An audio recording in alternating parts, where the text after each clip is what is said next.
Thank you for joining me today. This is a show for Screenfish Toronto, and I'm going to be talking with Camille Hardman and Gary and Larry about Still Working 9 to 5, the documentary.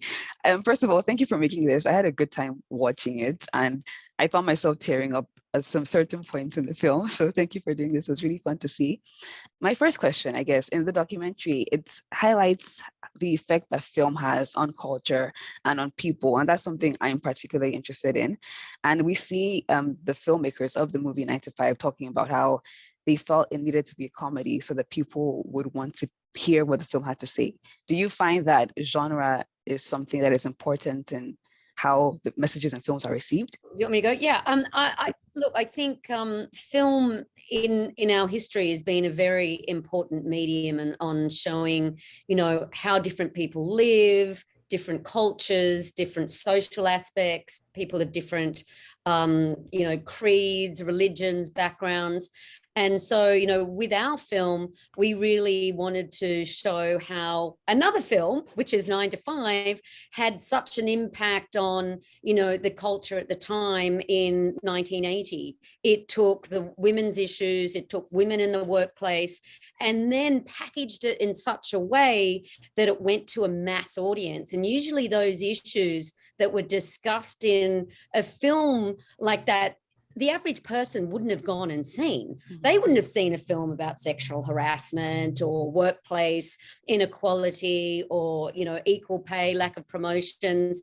But because it was seen through the lens of a comedy, men as well as women went to see this film, and a lot of people saw themselves reflected on the screen.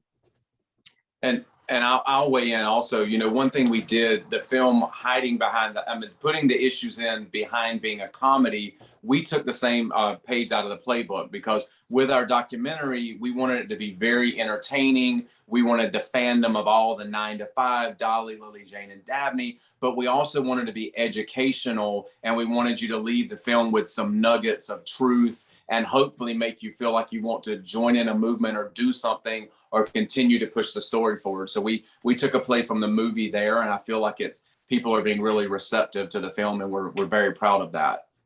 Yeah, that was really cool to see. I think even listening to some of the stories of the women who say, oh yeah, I was relating to these characters and it gave me confidence to do this in the workplace. That was cool to see as well, especially I grew up on Disney. I always say this, but I feel like in a weird way, seeing women on screen, even on the Disney Channel, it was in my mind, I was like, yeah, I could do anything. I could be like Hannah Montana. I could be like this person. It was never a thing where I had to think about, oh, I'm a Black woman, I'm African, and things like that. So yeah, I really related to that part of the documentary as well. Something that came up in the documentary as well was Ellen Cassidy. She said that the Time's Up and Me Too are new slogans, but the issues they were addressing were not new. And 9 to 5 had addressed it back in 1980, and it was because they had listened to other women talking about their experiences in the workplace that they made this film. What do you think it is then about us as a society, maybe, that we can see injustice pointed out in 1980 and it's a thing for a moment, and then a few years later we're doing it again with something else? Why do you think that happens with us as people? Maybe people don't like change. I think that's what it is. And people are scared, I think, of other people too. I think that has a lot to do with it. So change is very scary to certain groups of individuals. So they allow a little bit of change to happen, and then it sort of stops, and then a little bit more change. And I think the people that, really need and want equality in life need to keep pushing those people, because we're pushing them into a very uncomfortable place. And in the workplace, in society, in different countries, in companies, it's in every sort of sphere.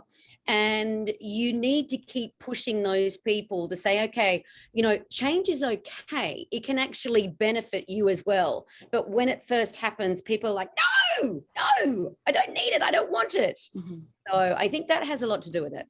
And I'll weigh in. I think one thing we really showed, and we wanted to show, with the Equal Rights Amendment, and what we're really finding out is a lot of people, even Dolly, that her manager said that in a movie, Dolly didn't know that hadn't passed. A lot of people, we will ask the audience to raise their hand if you did not know before this film that the Equal Rights Amendment had passed. Yeah. And half of them will always raise their hands that they didn't know. So for us, just that education and the part of history that the Equal Rights Amendment 40, some years later still has not passed. If that gets out there, we want people to see that that needs to change. And the last thing we really wanted to show in 1980, how far ahead of the game, 9 to 5 was. They were really drilling this stuff 42 years ago. And yes, it was funny, but they were getting all the points across. And we really show you in the documentary by breaking it down it's great that you're seeing what the celebrities were thinking as they were filming that movie and pretty much wanting to change history.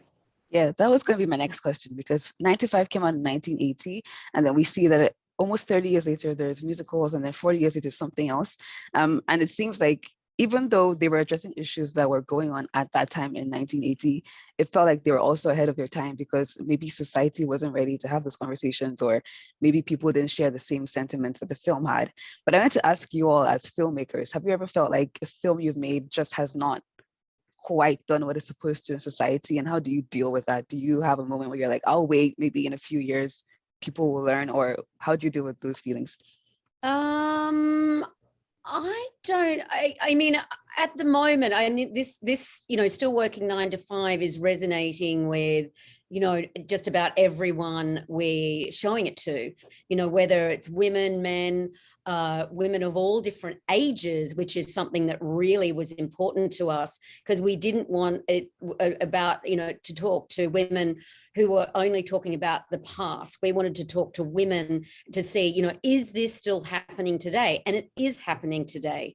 So it was, so for us, I think I think we're a part of a zeitgeist now of, a huge amount of change, and we're really proud to be a part of that. And we're hoping the more people that see the documentary will go, wow, there's strength in unity. Maybe I can talk to the person that I sit next to at work, or the person, that I have some, affinity with, and I know together we can create, a big difference in our lives and the lives of other people. And I'll weigh in. Another way that we've really brought change around is, exclusively for the documentary, we're so excited that Kelly Clarkson and Dolly have redone the original song, and they've made it into a duet. And it's like a slow and haunting version, but it really plays into the documentary that it's not bubblegum pop Dolly's version anymore. It's a slow and haunting version because all these issues are still there. So we're hoping that a lot of people with the Kelly tie-in will be reintroduced to that original song and the new duet. And these are just ways to keep pushing the needle forward, showing you that everything needs to change. The documentary is changing, showing what the film has and hasn't done. The duet is, showing the song needed an update. So we're just trying to just keep the conversation out there and hopefully bring some needed change.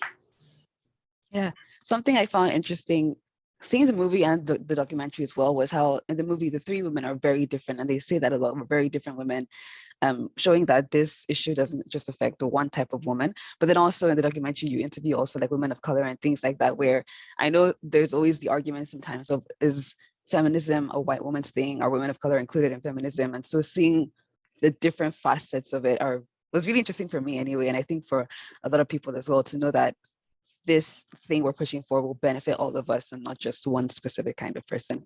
So that was really good. That's not a question, I'll just say that.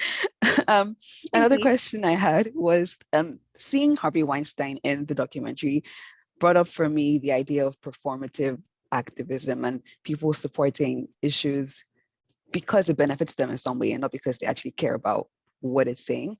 Have you given any thought to what that is in our society, especially now with social media and things like that, and how that affects us, or maybe even in the film industry?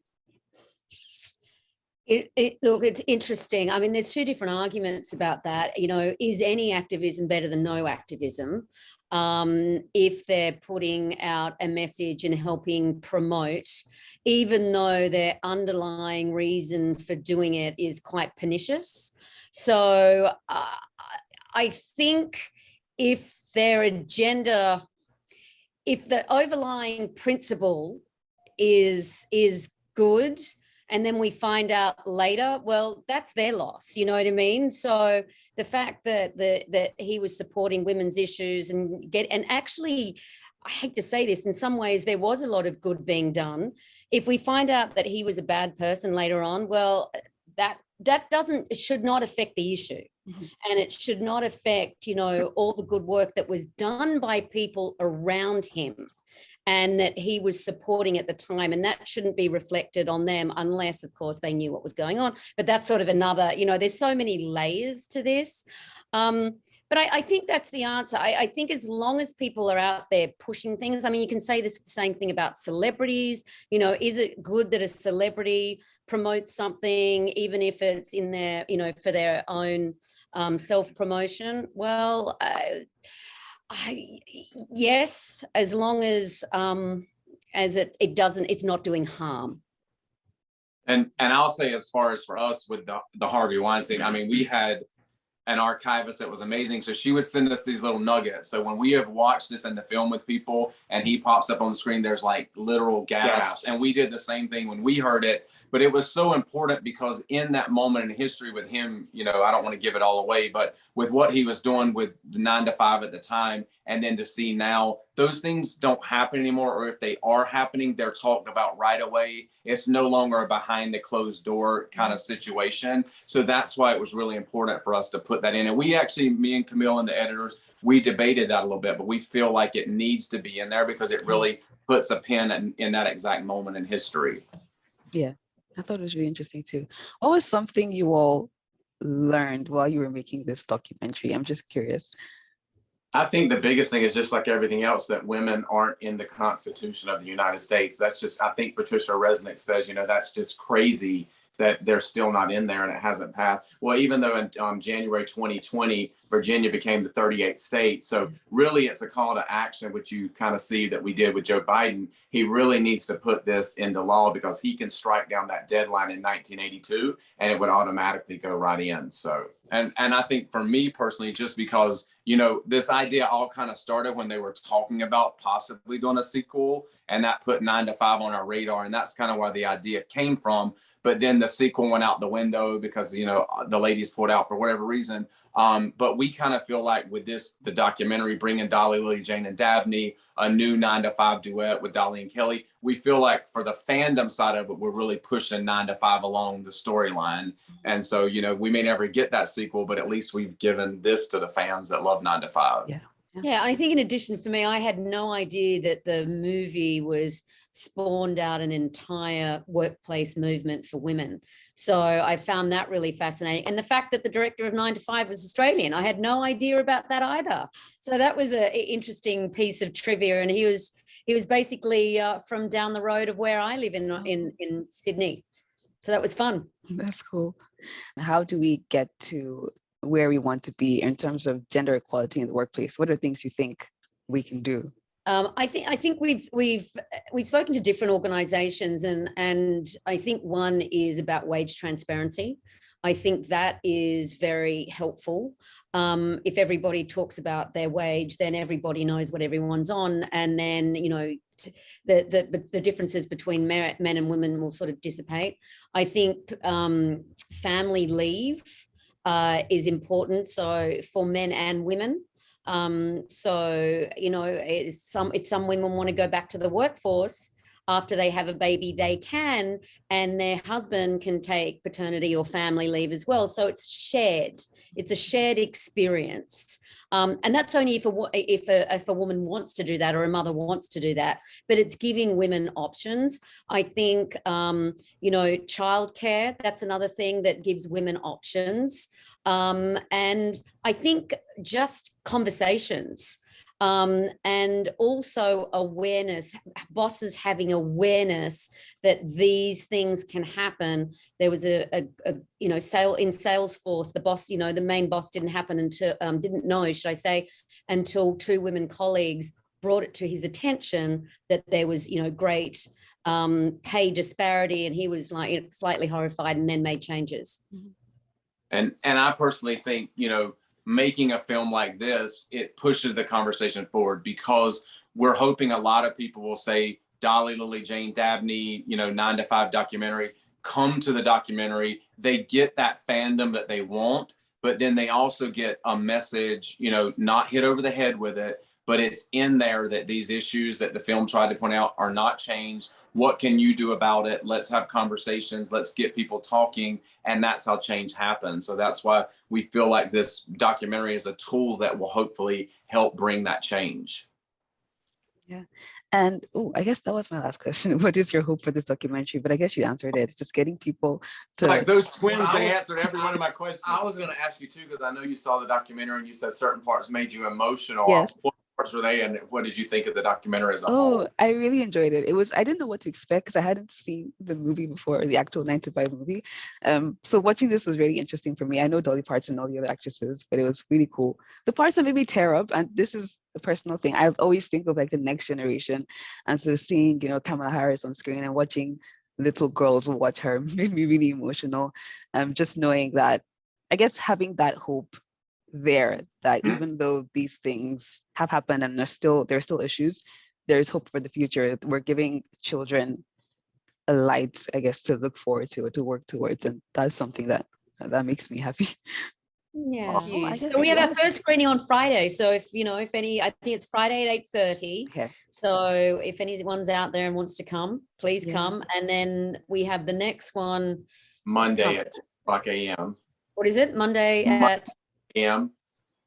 And then the next one is Saturday the 7th at 8:30 p.m. And I think that's in the really big theater. So we're excited about that one. Yeah, Friday I'm still around, so I might come over and say hi. Oh, that would be great. Yes. Well, thank you so much. Thank you. Thank you for just showing us the love. They've been really great times. Yeah. Yeah, and the other thing was we've got coffee. So if anyone, we've got our own coffee brand called Get Your Own Damn Coffee. Because the secretaries are tired of making people's coffee. So all of that is on stillworking9to5.com. We have like merchandising. That is cool. Check that out. It's stillworking9to5.com. That is great. Thank you all for talking to me today. Yes. I've had a good time talking to you. Thank and all you. the best with the documentary. Okay, thank you so much. Have a good day. Had a great time. Thank you. Bye.